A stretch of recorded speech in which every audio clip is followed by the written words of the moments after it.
A palavra de Deus, ela não é uma novidade para nós, que estamos acostumados com o contexto de igreja. Nós carregamos ela com muita facilidade. Aliás, hoje em dia, para adquirir uma Bíblia não é difícil. Você pode adquirir Bíblias por menos de R$ 5, né? Claro que talvez com formatos mais simples, com capas mais simples, mas você pode adquirir uma Bíblia com grande facilidade. Não é difícil a gente obter acesso à palavra de Deus. Não é difícil a gente conseguir acessar e conhecer. E mais do que o acesso em questão de preços baixos, o acesso de versões diferentes a gente tem também muito grande. A gente tem versões que são bem mais simples, como, por exemplo, a Nova Tradução da Linguagem de Hoje, que eu particularmente não recomendo pela extrema simplicidade da sua linguagem, que perde um pouco da riqueza do texto. Mas você tem versões aí muito rebuscadas, como a Corrigida Fiel, que utiliza uma linguagem bem mais rebuscada. Você tem linguagens de todo tipo, paráfrases, versões romanceadas, né? Mas falando da tradução direta da Bíblia, você tem uma grande gama de opções e línguas também. E hoje em dia a gente tem uma facilidade muito grande, que a gente não precisa nem carregar a Bíblia física. A Bíblia pode estar com a gente dentro do bolso o tempo inteiro, porque você tem aplicativos no seu celular que você pode baixar, acompanhar e ler em mais de uma língua, acessar em mais de uma língua diferente, versões diferentes, comparar versões. Enfim, o acesso à Bíblia ele é grandioso. Seja no nosso contexto, seja em outros países, a globalização facilitou muito nisso, o acesso à internet, o avanço da tecnologia fez com que a Bíblia se tornasse algo muito mais acessível. Não estou aqui desprezando o fato de que existem lugares que ainda têm uma grande dificuldade de acesso à palavra de Deus, mas não porque ela não está disponível no sentido de que eles nunca a viram ou ouviram simplesmente, ainda que possam ter alguns contextos assim, mas porque existe um bloqueio intencional na distribuição, na compra e venda de Bíblias. Existem locais que isso não é viável, isso não é possível, seja por uma regulamentação do governo, uma opressão religiosa de outras religiões sobre o cristianismo. Enfim, N contextos aí que acontecem, onde pessoas precisam esconder as suas Bíblias, ou elas compartilham de uma única Bíblia porque o acesso é tão complicado que quando chega uma, ela precisa ser dividida entre muitas pessoas. Então, realmente existe essa dificuldade ainda no nosso mundo. Mas o que eu quero dizer é que, principalmente considerando aqui o nosso contexto, vamos falar do nosso contexto brasileiro, o contexto da nossa igreja brasileira, o acesso à Bíblia é muito fácil. Aliás, você ainda pode escolher a capa da sua Bíblia. A sua Bíblia, antigamente, ela era classicamente uma Bíblia, né? Capa preta, letrinhas douradas, borda brilhosa. E hoje não. Hoje você tem aí 1000 desenhos diferentes para você escolher. Ela virou um artigo de moda, de estilo, né? Então você pode ainda, alguns talvez querendo disfarçar que está carregando a sua Bíblia, outros simplesmente por uma questão de gosto mesmo. Você pode ter Bíblia aí de N motivos diferentes nas capas, né? Comentários, enfim, uma série de coisas. Eu posso ficar aqui falando a manhã inteira sobre a quantidade de Bíblias e possibilidades de Bíblia que existem. Mas o fato é que o grande acesso que existe às Bíblias não parece ter sido um fator de transformação dentro da nossa sociedade. A abertura para o conhecimento, o fácil acesso às Escrituras, não tem sido uma resposta direta à transformação da nossa sociedade.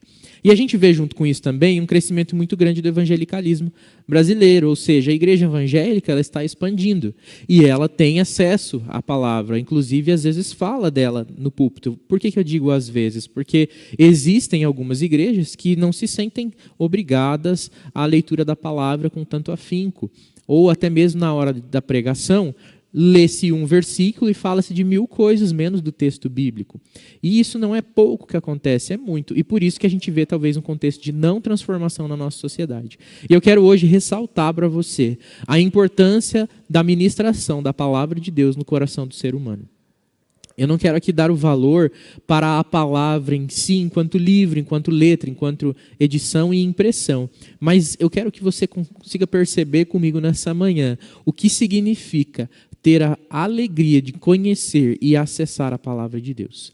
Eu gostaria muito que você saísse daqui nessa manhã, pensando e repensando o quanto você tem feito uso desse recurso maravilhoso que foi disponibilizado por Deus na sua vida.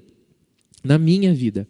Eu preciso repensar isso também constantemente. Hoje quero repensar isso com vocês, para a gente fazer uma autocrítica sobre como nós tratamos a nossa Bíblia. E aqui eu não estou dizendo como nós tratamos, se você tem guardado ela dentro de um plástico, se você carrega ela embaixo do braço ou na mão estendida, se você coloca ela dentro da mochila, ou se você tem uma capa própria para carregar a sua mochila. Não é esse cuidado com o livro físico, mas cuidado com o conteúdo que aqui está disponível. O que é que nós temos feito com a palavra de Deus? Porque é então que o acesso tão grande à palavra de Deus não tem modificado o nosso contexto de sociedade.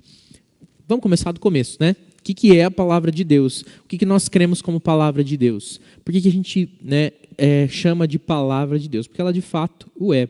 A palavra de Deus é composta do Antigo e do Novo Testamento. São 66 livros, isso também é um fator importante.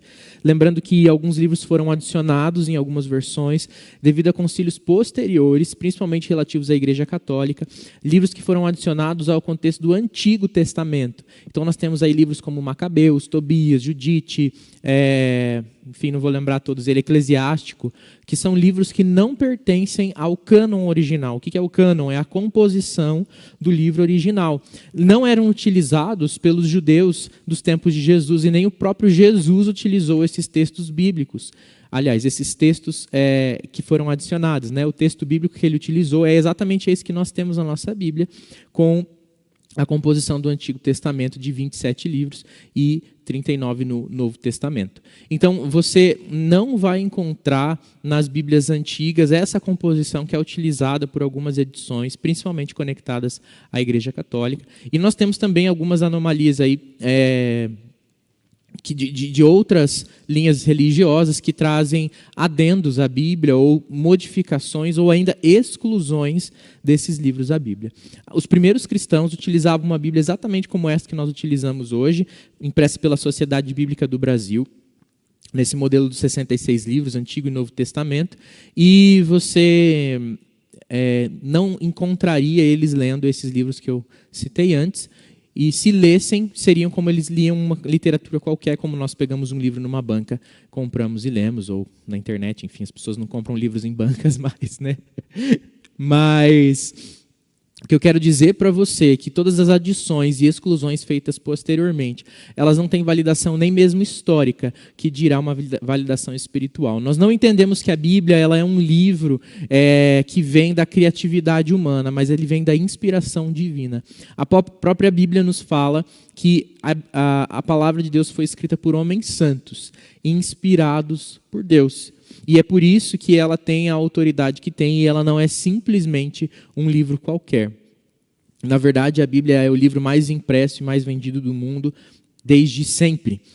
Não existe livro que bata esse recorde, justamente porque a Bíblia é publicada em muitas línguas e vendida continuamente no mundo todo.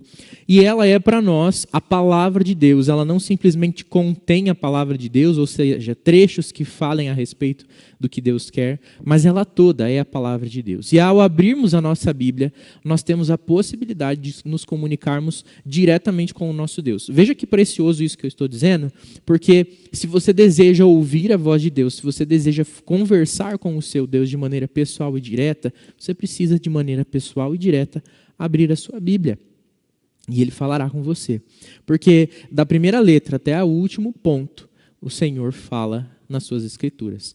E nós cremos nisso, que ali não contém simplesmente a palavra de Deus, mas é a palavra de Deus. E serve para nós não como um livro inspirativo, mas como a nossa única regra de fé e de prática. A Bíblia não é um livro de autoajuda, não é um livro de histórias, simplesmente. Ele é um livro que tem histórias, mas não é um livro de historinhas, né? Não é um livro de contos, fábulas, crônicas, mas é o livro da palavra de Deus e nossa única regra de fé e de prática. Ou seja, a Bíblia contém o que nós devemos saber sobre Deus e aquilo que nós devemos saber para vivermos a nossa vida com Deus de acordo com a sua vontade. É tão importante falar sobre isso hoje, principalmente num contexto que a gente vive de extremo relativismo, porque as pessoas hoje, mesmo dentro da igreja, aliás, principalmente dentro da igreja, elas trazem para si aquilo que elas querem da Bíblia. E afirmar que você crê na Bíblia é afirmar que você crê nela toda. Se você quer viver biblicamente, você não pode selecionar as verdades que lhe cabem e deixar de lado aquelas que não lhe agradam.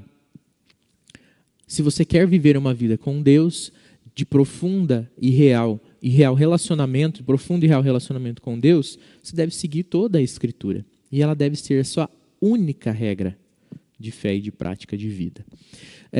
A gente tem que tomar muito cuidado, porque às vezes a gente acha muito pesado, ou não compreende por completo, ou acha A, B, C, D, nós temos alguma opinião para emitir sobre o que a Bíblia diz, mas não porque a gente faz sem senso crítico, mas porque a gente entende o que a Bíblia é realmente. Ele é a regra de fé e de prática e é a palavra de Deus. E é por isso que nós tomamos o que a Bíblia diz como verdade absoluta e inquestionável. A sua autoridade não está pautada naquilo que os homens fizeram, mas exatamente naquilo que Deus é, em quem Ele é e como Ele opera através da Escritura.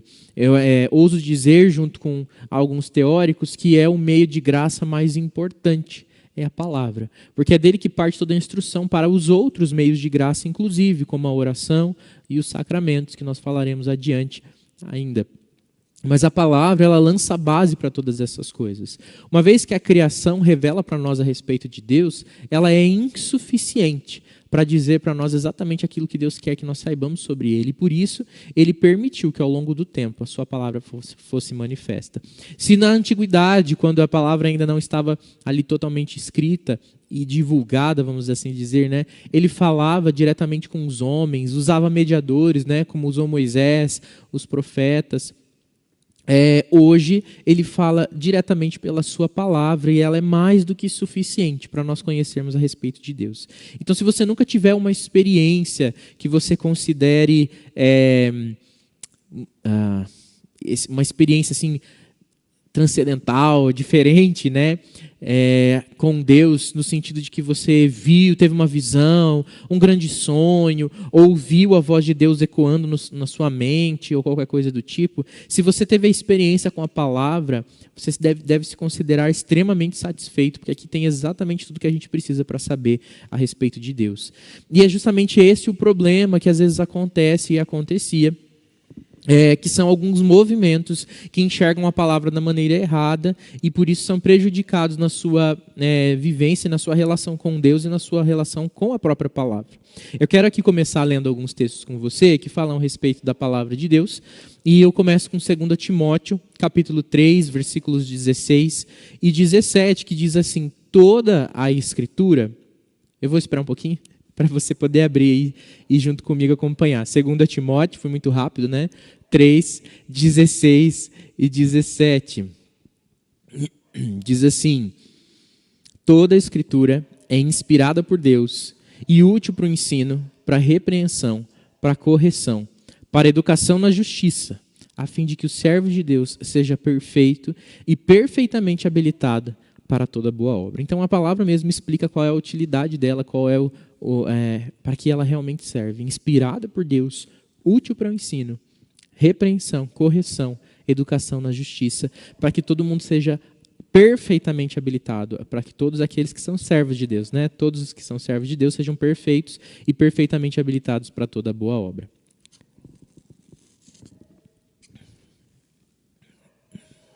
Segunda Pedro, capítulo 1, versículos 19 a 21, ou melhor, 19 e 21.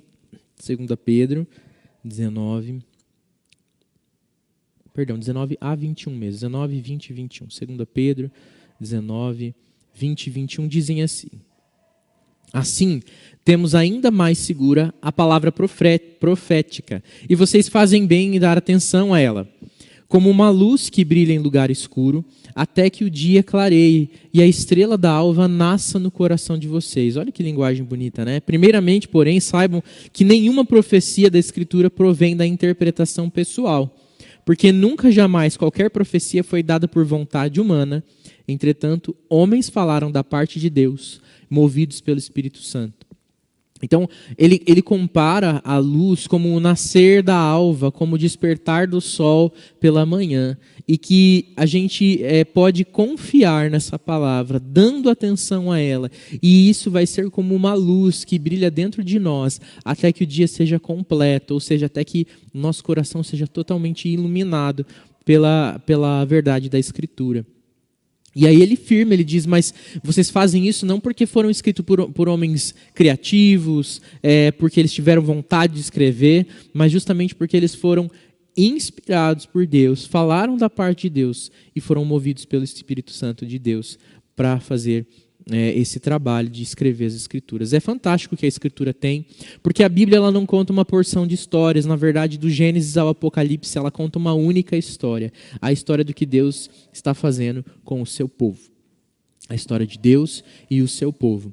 E essa história é contada em muito tempo, em muitos anos, por diversos autores. E ainda assim ela não perde a sua coesão. Justamente porque ela não é escrita ela é escrita por muitos, mas inspirada por um.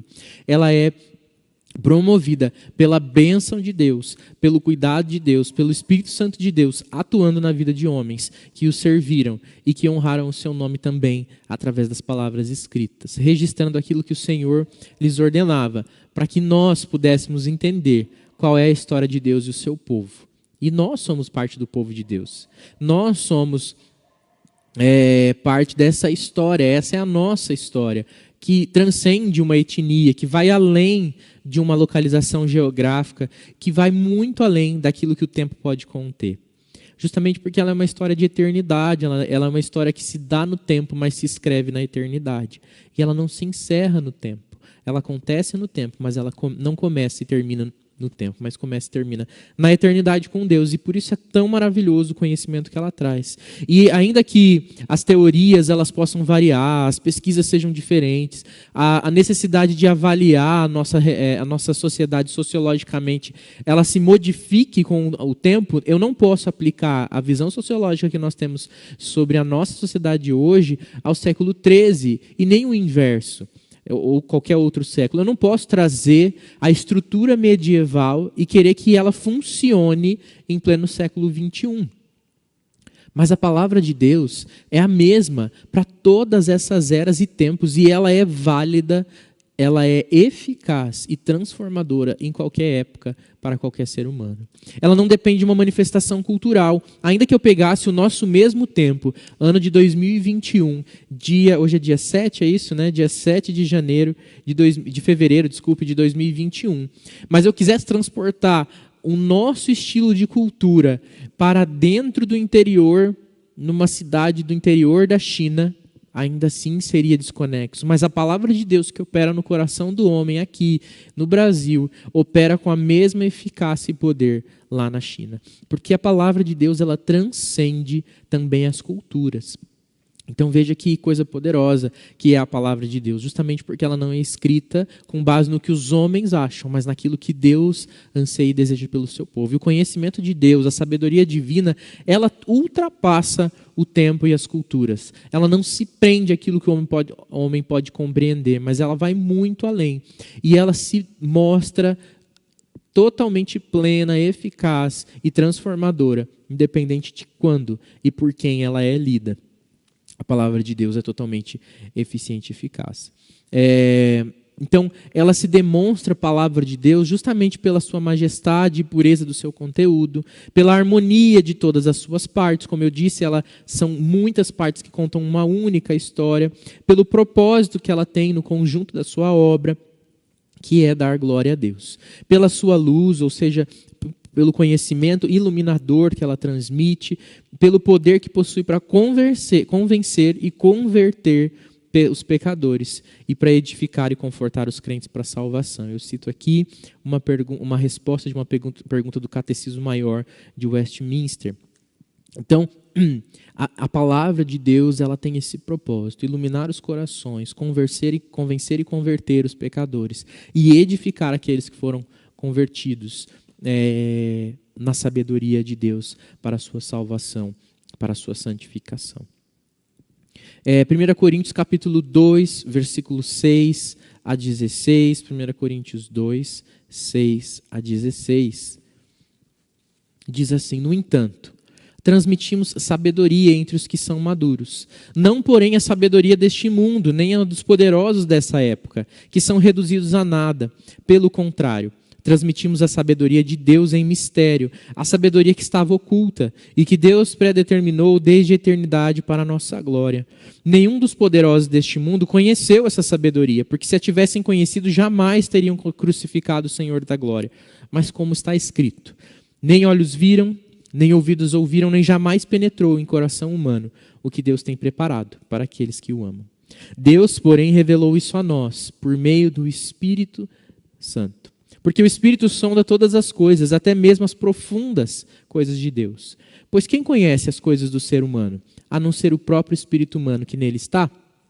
Assim, ninguém conhece as coisas de Deus, a não ser o Espírito de Deus. E nós não temos recebido o Espírito do mundo, e sim o Espírito que vem de Deus, para que conheçamos o que por Deus foi nos dado gratuitamente.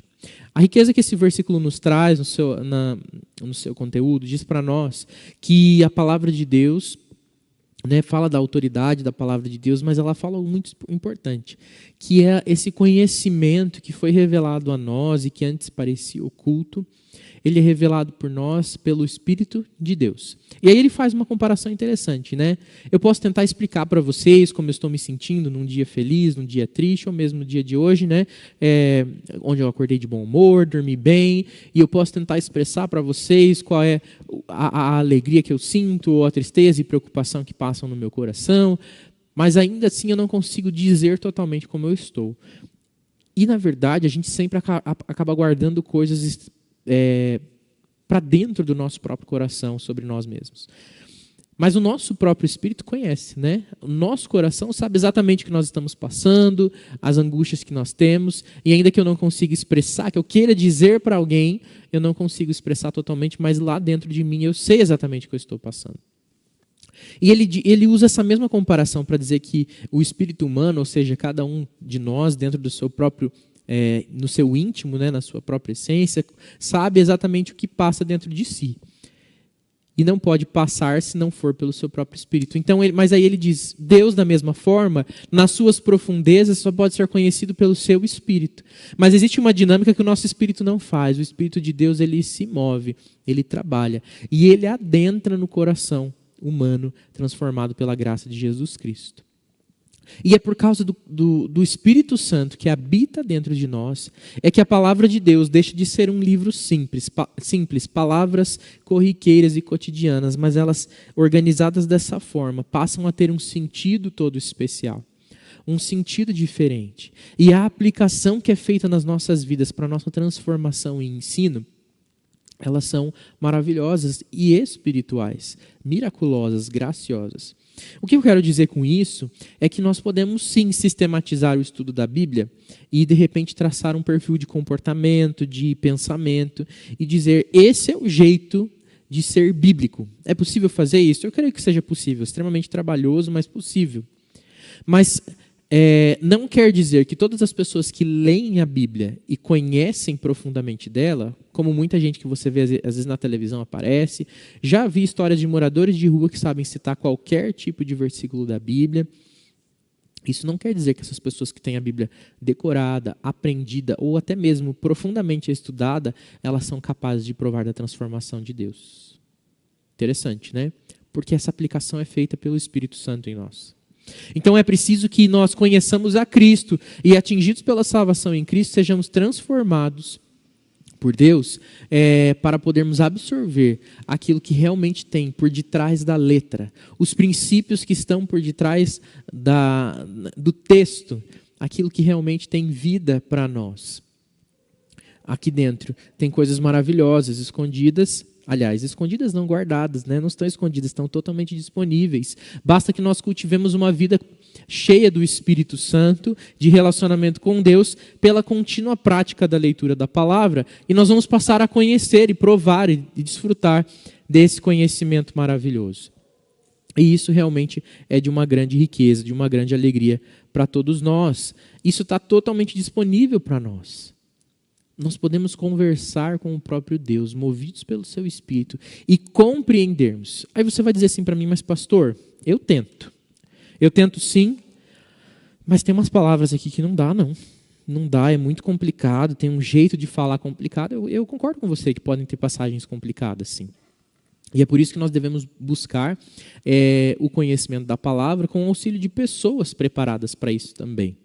E, ainda mais, a gente pode acessar, aí, como eu disse no começo, outras traduções que podem ajudar a gente numa compreensão um pouquinho maior, né? Nós temos procurado utilizar, a gente geralmente usa a versão Almeida Revista Atualizada. João Ferreira de Almeida foi o tradutor da Bíblia para o português, e a versão que a gente usa é dele, né?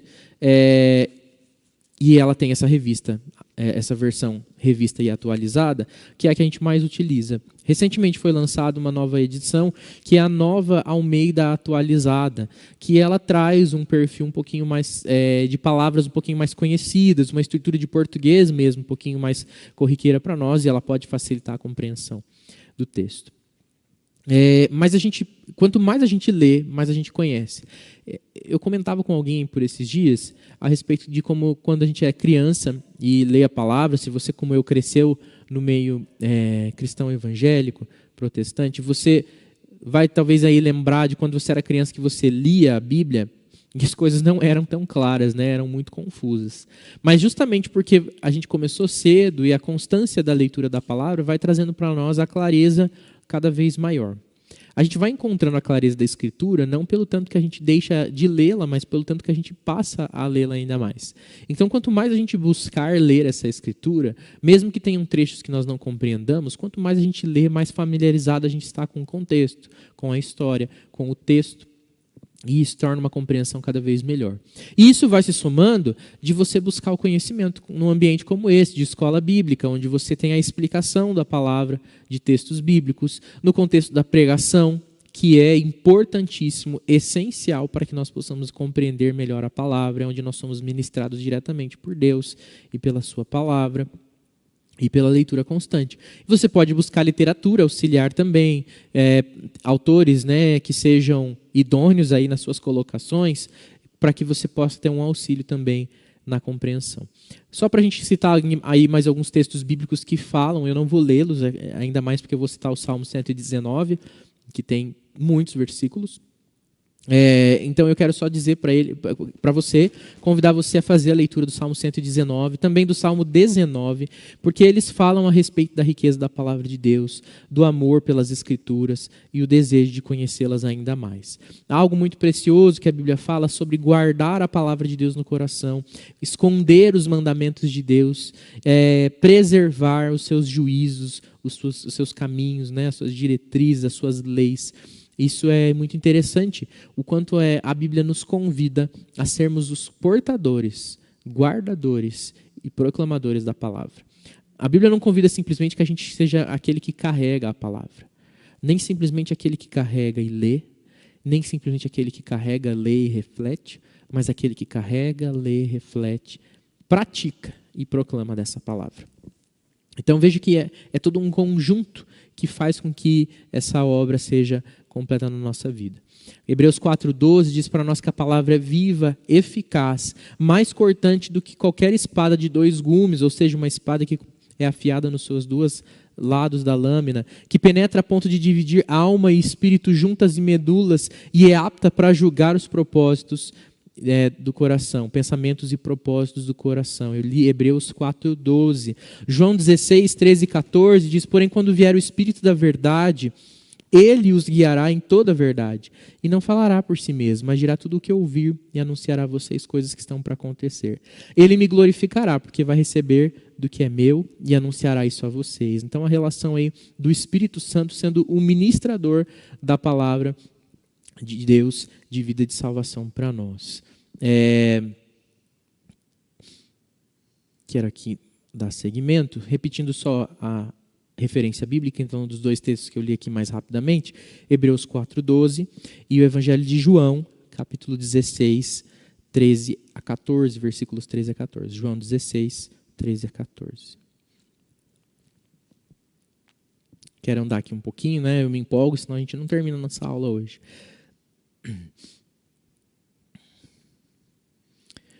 Muito bem. A Escritura ela não carece de adições, como eu disse anteriormente. E sendo assim, ela não precisa de colaborações para ser mais ou menos eficientes. Ela está completa, totalmente completa, e ela não se faz necessária. O que a gente faz, como por exemplo com as confissões de fé, com os símbolos de fé, né, as confissões e os catecismos, a confissão e o catecismos, ou os catecismos, a gente faz, na verdade, é um instrumento de auxílio para a compreensão, mas não uma adição. O que é? É uma explicação escrita daquilo que está expresso na palavra de Deus, e não uma adição daquilo que não foi bem claro. Entende a diferença? Então, é como se eu reescrevesse em palavras ou de uma estrutura que fosse de uma compreensão mais rápida e facilitada e até mais resumida. O que é uma confissão de fé, por exemplo? Ela é justamente um documento que expressa aquilo que nós confessamos ser a nossa fé. E aí, você não vai dizer para a pessoa assim, você quer saber o que eu creio? Lê a Bíblia inteira. É claro que você pode dizer isso para ela, é importantíssimo, mas você pode apresentar uma confissão que traz um resumo e a própria confissão aponta para as Escrituras, ou seja, ela vai provocar aquele que passa a conhecer qual é a nossa confissão de fé a ler ainda mais a Escritura. Porque a Escritura ocupa o lugar máximo, né, e isolado de autoridade e necessidade para a salvação de todo homem. E quando a gente fala aqui sobre a palavra, nós estamos falando sim da palavra encarnada, né? Evangelho de João, capítulo 1, fala que Jesus é o verbo que se fez carne e habitou entre nós, ele é a própria palavra viva. Nós estamos falando dele, nós estamos falando da palavra no sentido do conhecimento expresso no texto, no sentido literário do texto bíblico, no sentido moral que ele traz, nós estamos falando disso, mas nós estamos falando principalmente da ministração do Espírito pelo texto e pela vida de Jesus Cristo, né? Ultrapassa exatamente isso. Algumas linhas de pensamento aí entraram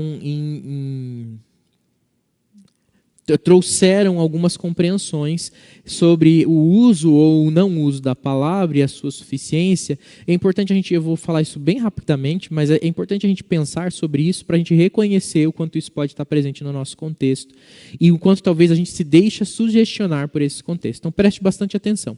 O primeiro deles que eu quero falar é o nomismo. O nomismo vem do grego, né, nomos, lei.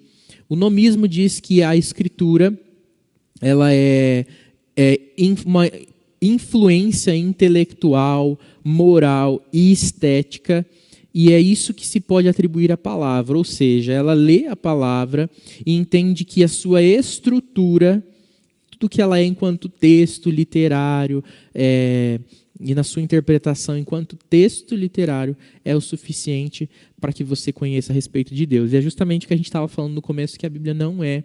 Ela é mais do que um livro. Eu conheci pessoas, as conheço ainda, que conhecem da Bíblia profundamente, mas não entendem o que ela quer dizer. Olha que interessante que diz lá em 1 Coríntios capítulo 8, versículo 1, abre lá junto comigo, 1 Coríntios 8, 1.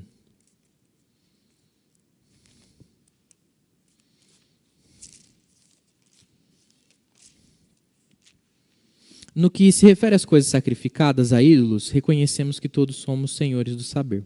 O saber ensoberbece, mas o amor edifica. Então veja que às vezes tem pessoas que conhecem profundamente sobre algo e elas ficam ensoberbecidas por isso. Porque quem pode aplicar o amor na leitura das Escrituras é o Espírito Santo de Deus.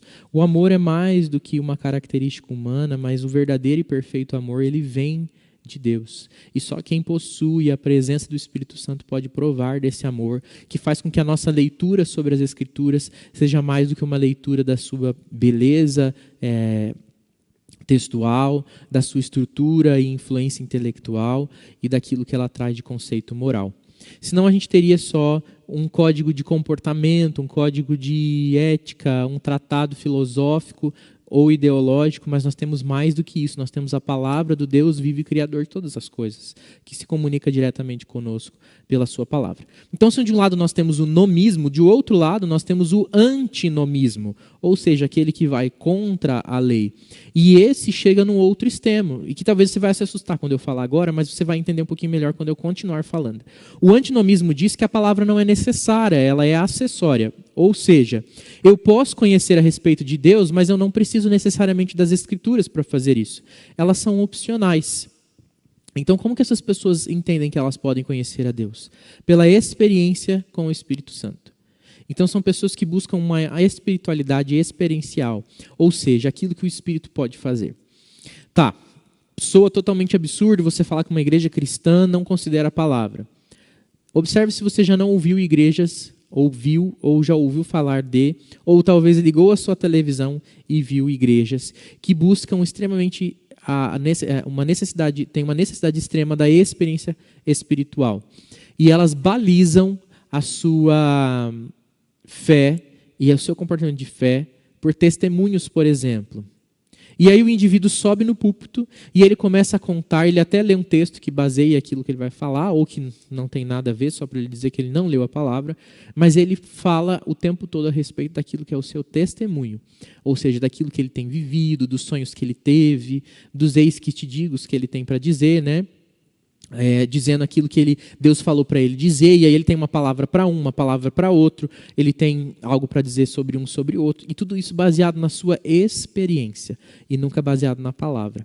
O problema disso é que a Bíblia mesmo nos alerta que o coração do homem ele é enganoso, e nós produzimos coisas que não vêm de nós, e é por isso que nós precisamos nos alimentar da palavra, para que o nosso coração seja transformado à luz da palavra, e nós não falemos de nós, mas da parte de Deus, pelo Espírito Santo.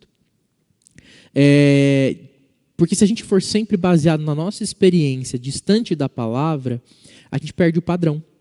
Porque eu tenho uma experiência aqui, você vai ter outra experiência aí. E cada um vai ter um negócio. E a gente não tem uma fé única, a gente tem uma fé tão diversa que ela não se caracteriza por nada. Ela não se caracteriza por nada. Eu creio sim que Deus pode agir da forma que Ele deseja e que Ele é soberano para fazer o que Ele quiser, na hora que Ele quiser, e que o poder dEle garante isso. Ele não está restrito às nossas capacidades, às nossas intelectualidades, e nem se prende por linhas de texto. Mas foi Ele mesmo quem instituiu a palavra como a sua forma de expressão e de comunicação com o seu povo e com aqueles com quem Ele deseja compartilhar da sua sabedoria e da sua salvação. E por isso mesmo é que a palavra possui autoridade máxima sobre a experiência. Se você tem uma experiência com Deus, que bom, eu fico feliz com isso. Mas não use isso para basear a sua fé. Use isso para o seu relacionamento direto e íntimo com Deus. A gente precisa ter até muito cuidado no compartilhar das nossas experiências, porque elas podem ser enganosas e produzir engano no coração do outro indivíduo.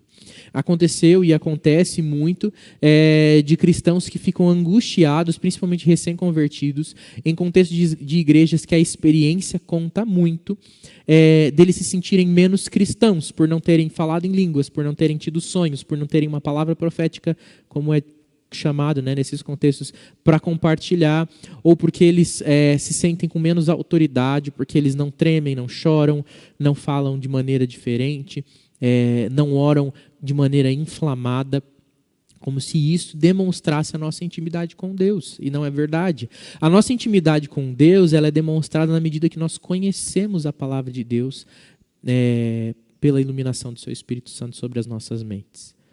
Então o que nós devemos buscar não é orar para que Deus nos dê experiências, mas para que Deus nos dê coragem, disciplina pela leitura constante da palavra e o conhecimento das coisas de Deus pela sua palavra.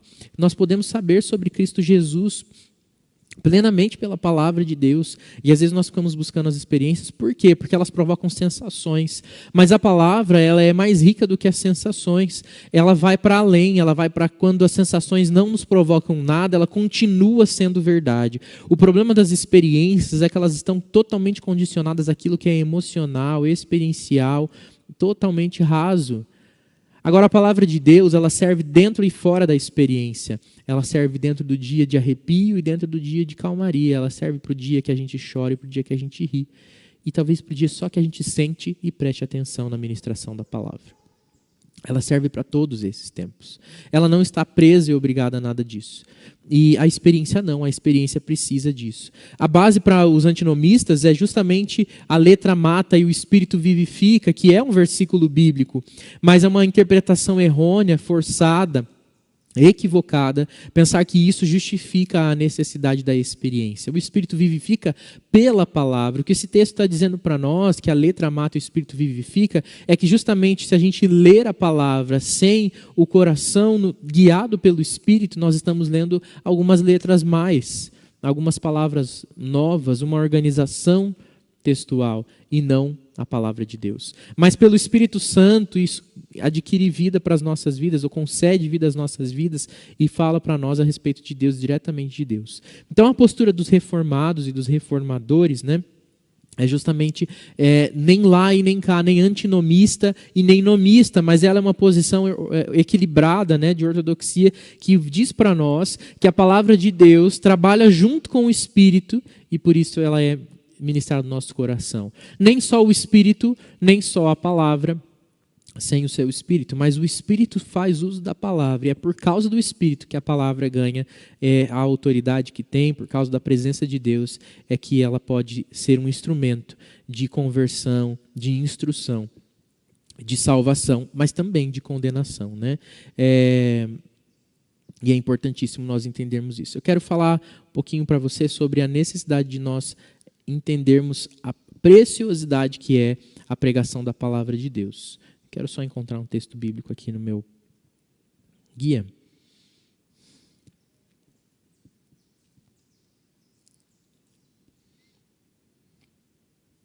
Romanos 16, 25 a 27. Não é esse ainda. Não é esse ainda. Esse é mais para o final aí, para nós encerrarmos a nossa aula. De qualquer forma, a palavra de Deus aqui, eu queria dar referência para vocês aqui, eu vou buscar, mas a palavra de Deus nos fala que, o Rev Thiago, se quiser me ajudar aí, né? O Rev Thiago está dizendo, gosto de dizer que os símbolos de fé são uma sistematização, uma organização daquilo que a Bíblia nos ensina a crer e fazer, perfeitamente. São uma sistematização, né? Uma forma da gente organizar com mais agilidade o conhecimento bíblico, né? Mas eles não substituem a palavra, eles andam com ela, de mãos dadas com ela, submissos a ela, né? E falam daquilo que ela fala e nada daquilo que ela não fala. O que eu quero dizer é a respeito da necessidade de nós entendermos a pregação. Você pode observar que essa aula foi chamada de ministração da palavra. Ministrar a palavra é realmente administrá-la e compartilhá-la de maneira própria. Deus chama todos nós a sermos compartilhadores do Evangelho, mas Ele chama alguns homens de maneira específica a serem aqueles que são os ministros da palavra, a saber, os pastores, os mestres, aqueles que ensinam da palavra de Deus. E Deus chama essas pessoas e as capacita de maneira muito específica para que elas possam compartilhar do Evangelho, né? Para fazer a pregação de maneira mais formal, né? A pregação formal como essa que eu estou fazendo aqui, como que são feitas nos cultos dos domingos à noite, por exemplo. Esses homens são chamados porque eles são chamados para integralmente dedicar a sua vida ao estudo e conhecimento da palavra, para que ela possa ser pregada com verdade, simplicidade e pureza. É claro que os homens são falhos, né? E muitas vezes a gente também comete erros. E é por isso que a gente precisa da prática de conferir sempre que aquilo foi pregado condiz com a palavra. A gente precisa ter a prática de voltar sempre para a palavra. E só pode fazer essa comparação e senso crítico aquele que conhece a palavra. Então sempre volta para nós na necessidade de sermos conhecedores da palavra. A gente só pode compartilhar daquilo que a gente conhece, e a gente só pode olhar com olhos críticos aquilo que a gente sabe que está sendo dito. Eu não posso criticar uma coisa da qual eu não compartilho do conhecimento. Então Deus chama homens específicos para pregar a sua palavra de maneira formal e ensinar a sua igreja, mas todos nós somos chamados a compartilhar do Evangelho aonde nós estivermos e quando nós estivermos. E eu tenho batido muito nessa tecla, e eu louvo a Deus pela vida do pastor Tiago, que me ajudou a construir melhor esse conceito e esse entendimento de que a pregação da palavra, ela é sim feita, ela pode sim ser expressa pelas nossas atitudes, mas a pregação que transforma, a verdadeira pregação da palavra, ela está na palavra dita. Nós precisamos falar do evangelho. Existe sim uma ideia, né? Já falei isso aqui na nossa igreja, quero deixar isso aqui registrado para qualquer um que for assistir. Pare para pensar sobre isso, né? Quem de nós já não ouviu aquela frase... anseio, né? Não vou falar exatamente a frase porque agora não me recordo, mas quero compartilhar do evangelho e, se for necessário, que eu use palavras. E ela é muito linda, muito comovente, que quer dizer de uma expressão sincera daquilo que nós temos da palavra de Deus no nosso coração, mas ela não é verdadeira, ela não condiz com a palavra. A palavra de Deus diz para nós que Deus escolheu a loucura da pregação para que nós sejamos salvos, alcançados por salvação. A pregação da palavra, a ministração da palavra, ela é de grande importância. E faço aqui um alerta para nós da Igreja Presbiteriana do Tarumã, mas também para aqueles que frequentam as suas igrejas ou vão frequentar uma igreja. Se você vem ao culto, desligue-se de tudo que está à sua volta. E preste atenção na ministração da palavra. Deixe o celular para depois, o jogo de futebol para outra hora, o resultado do BBB. E tudo isso você vai poder ver em qualquer outro momento. Deixe até mesmo a distração com a pessoa que está do seu lado, às vezes distrações que não são de outro contexto, distante, mas ali no ambiente a gente às vezes encontra distrações, porque é uma armadilha mesmo do inimigo contra as nossas mentes, porque a ministração da palavra, ela traz para nós a proximidade com o próprio Deus e o seu ensino. Nós entendemos que a palavra de Deus, quando ela é pregada, o pregador que sobe, ele sobe na autoridade do Espírito Santo, e não é mais ele que fala, mas Deus fala através dele. Deus fala através dele. Aconteceu uma situação interessante quando eu pastoreava a igreja do Presbiteriano do Jardim Aristocrata, em São José dos Pinhais, aqui na região metropolitana de Curitiba, e eu sempre tive uma tendência de uma pregação muito pastoral e pouco teológico-sistemática, né? Então, eu sempre tive uma pregação assim, muito pragmática. Eu sou uma pessoa pragmática, eu até preciso achar esse equilíbrio, né? E melhor. Mas eu sempre tinha, então, pregações muito pastorais, muito para vivência cristã, para prática. E um dia, uma irmã da igreja levou um visitante, uma amiga sua que era visitante, que não tinha contato com o evangelho, e talvez fosse ali uma das primeiras oportunidades que ela estava tendo de ouvir do evangelho. E bem naquele dia eu resolvi falar sobre o ofício sacerdotal de Cristo Jesus, um assunto bem teológico sistemático, né? Denso teologicamente. E ela foi uma pregação, assim, por assim dizer, mais técnica, né? Não sei se dá para a gente classificar exatamente assim, mas ela foi uma pregação mais densa e talvez com que não era qualquer público que se identificasse diretamente com ela. E ela disse, essa irmã, contando depois, né, falou que ela saiu do culto e pensou, puxa, bem hoje o pastor Lucas resolveu fazer uma pregação que não era aquela pregação calorosa, próxima, da vida diária, que fosse mais assim, mas uma pregação tão técnica, né, e a gente às vezes fica com esse ranço da pregação teológica mais densa. Mas aí ela disse que quando entrou no carro, essa amiga dela olhou para ela e falou assim, minha amiga, você sabe que eu fiquei pensando, ouvindo essa pregação, o quanto eu sei pouco sobre as coisas de Deus. Eu preciso conhecer mais sobre a palavra de Deus. E aí ela disse que aquilo destruiu esses conceitos que ela tinha e foi Deus dizendo para ela, sou eu quem falo na pregação. A autoridade da pregação não vem pelo seu pregador, mas pelo Espírito Santo que fala através do pregador.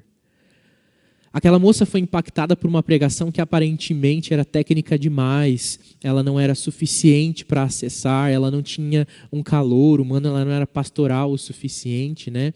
Que é o que a gente acha, porque a gente pensa nos nossos jeitos de acessar as pessoas, nas nossas técnicas, nas nossas ideias, mas a palavra de Deus acessa o coração humano pela ação do Espírito Santo, e o Espírito Santo agiu na vida daquela moça e a despertou para o conhecimento de Cristo na pregação que ele mesmo quis, na pregação que ele mesmo desejou fazer. Então, veja que não tem a ver com o que a gente pensa sobre isso, mas com o que Deus faz. E a pregação, então, é uma oportunidade riquíssima de nós sermos aproximados do conhecimento de Cristo, de ouvirmos a palavra, a voz de Deus, né?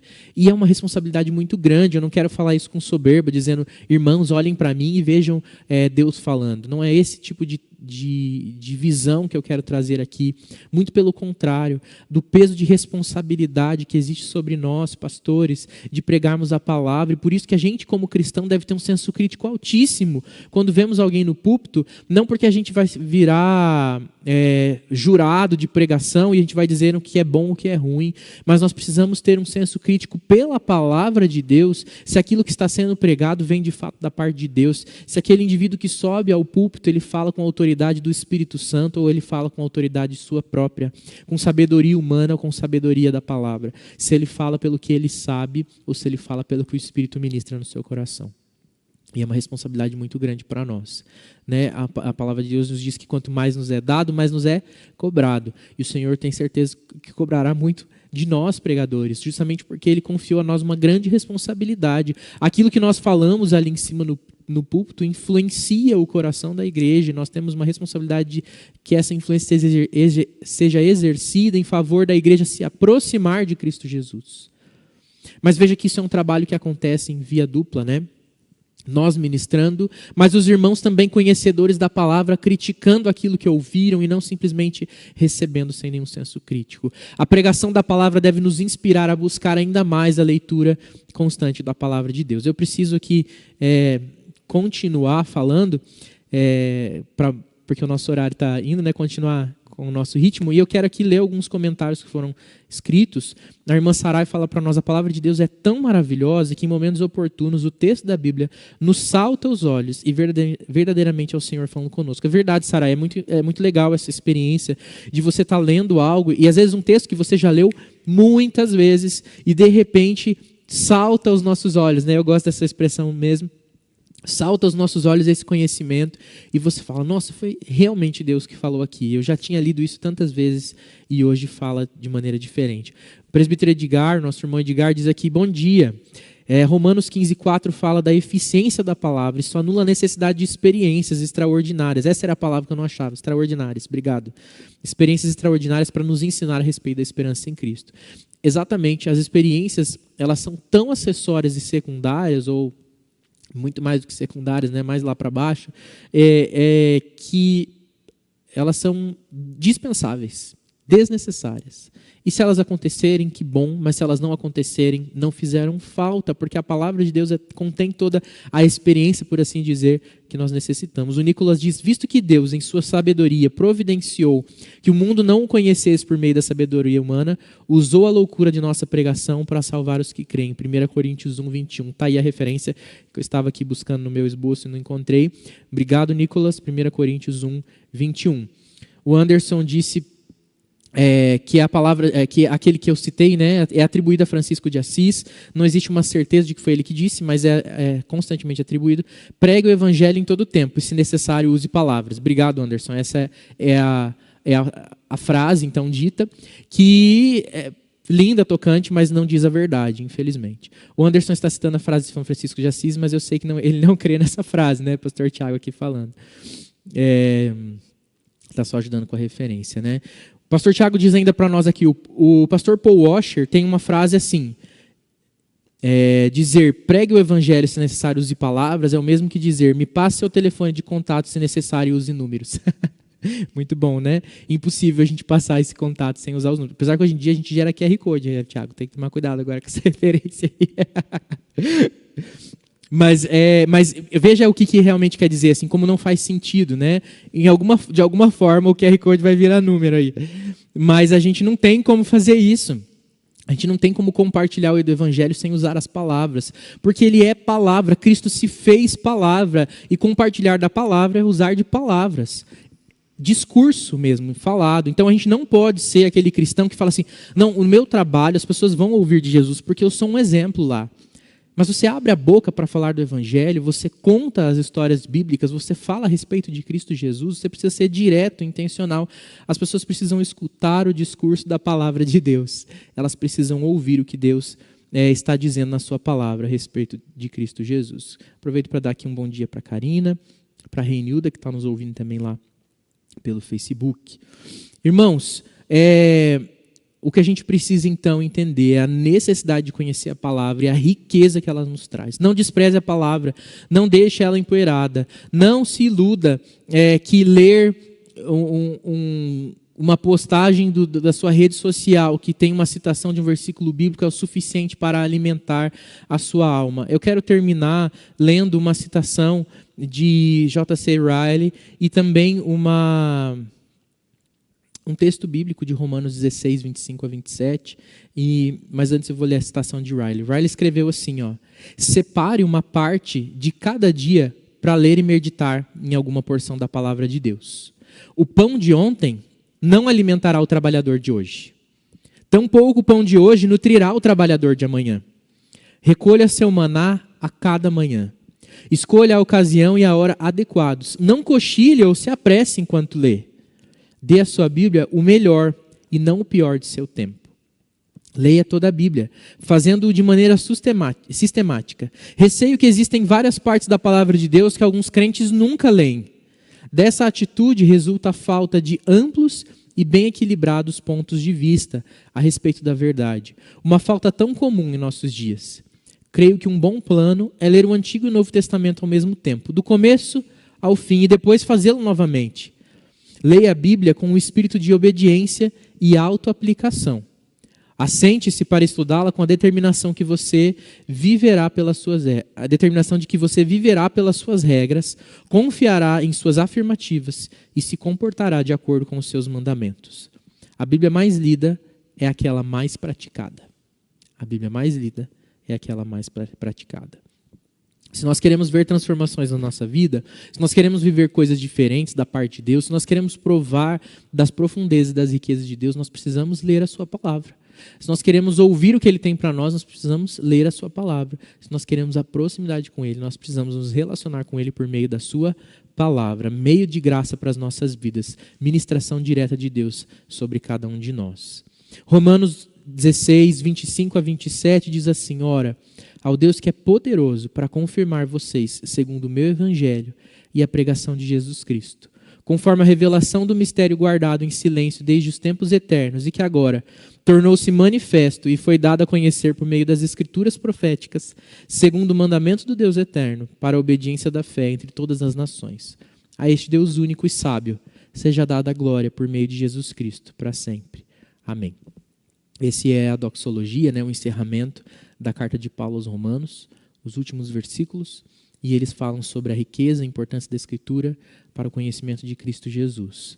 E o Deus da sabedoria receba toda a glória. Tem muito que a gente poderia ainda falar sobre as Escrituras, mas por hoje eu creio que seja o suficiente. Quero lançar aqui a curiosidade para você ler mais sobre o assunto, sobre a autoridade das Escrituras. Leia a nossa confissão de fé, os nossos catecismos. Eu usei aqui perguntas e artigos dos nossos símbolos de fé, mas leia, medite sobre isso também, para você conhecer um pouquinho mais sobre isso. E quero convidar você a ler a palavra sobre todas as coisas. Não deixe para depois. O pão de hoje não alimentará o trabalhador de amanhã, e o pão de ontem não será o suficiente para alimentar o de hoje. Então, todos os dias leia a palavra com constância, consistência, com disciplina. Quando a gente entende, quando a gente não entende, porque a gente crê que o Espírito Santo é que faz saltar aos nossos olhos, irmã Sarai, a palavra de Deus, e Ele fala conosco. E Ele não fala de maneira distante, Ele fala daquilo que nós estamos precisando ouvir, especificamente. Creia nisto, fale com o Senhor, se relacione com Ele constantemente, não abandone a palavra e não despreze a ministração dessa palavra.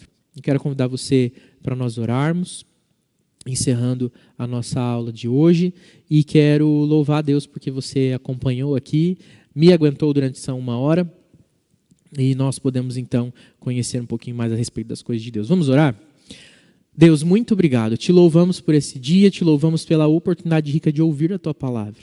E de ouvir hoje sobre como a Tua palavra fala conosco da importância de conhecermos da Tua palavra, de vivermos próximos, apegados aos mandamentos de Deus.